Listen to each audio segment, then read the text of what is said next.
Alors, on est toujours dans les figures de Paul, telles qu'elles sont présentées dans les Actes des Apôtres. On a parlé de la figure du retourné, donc du converti, si on pour aller vite, du missionnaire. Et puis, il y a une troisième figure qui émerge, et c'est celle de la fin de la vie de Paul, c'est celle de celui qui est condamné.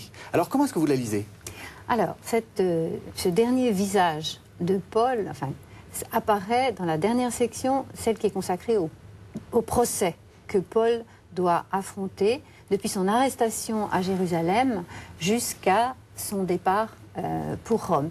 Alors, je crois que le visage de Paul qui apparaît là, c'est bien celui du témoin du ressuscité, plus que du condamné. Et c'est peut-être le paradoxe, mais qui a un grand sens théologique, que celui que tout le monde veut condamner, en fait, témoigne de sa foi et de la bonne nouvelle de la résurrection. Alors, Luc le montre en construisant le récit de ce procès sur le modèle du récit de la passion de Jésus. Et on peut donner comme titre à ces chapitres la passion de Paul, oui, avec tous les éléments, le parallèle avec la passion de Jésus. Alors essayez de nous le montrer, voilà, par exemple, dans les textes. Quand Paul prend la route de Jérusalem, après s'être adressé aux chrétiens de la ville d'Éphèse, eh bien, il annonce sa passion, parce que les gens sont désolés, sont très émus de le voir partir.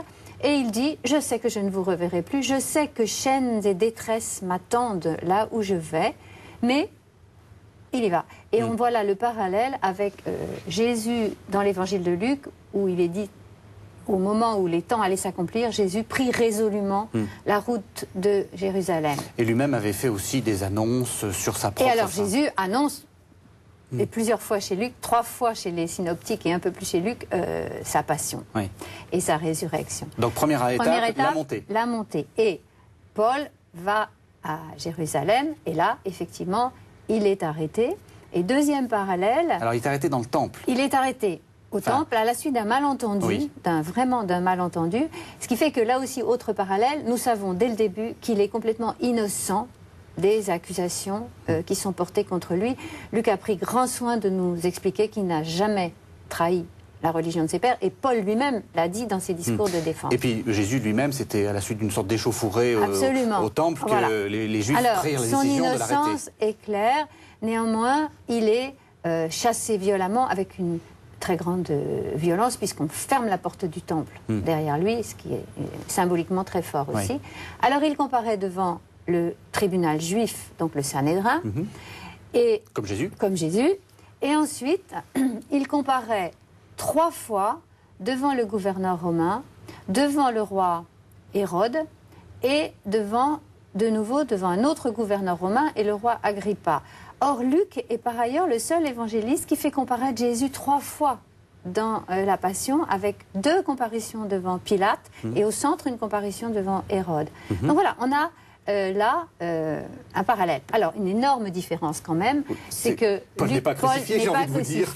Et Luc ne raconte pas la mort de Paul, oui, et probablement parce que le parallèle avec son maître Jésus concerne son ministère, mais on ne peut pas raconter la mort de Paul comme on a raconté la mort et la résurrection de Jésus. Alors, là aussi, c'est une mise en scène. Il arrange les choses, Luc, ou c'est simplement... Enfin, quel est le rapport avec l'histoire? Alors, je pense que la venue de Paul à Rome... Bon, je ne suis pas sûre qu'on ait des preuves sur le plan historique, mais la tradition de l'Église, je veux dire, oui, est massive, et donc je ne pense pas qu'on puisse remettre en doute... voilà. Je veux dire, la façon de raconter, c'est pas une manière d'arranger les choses.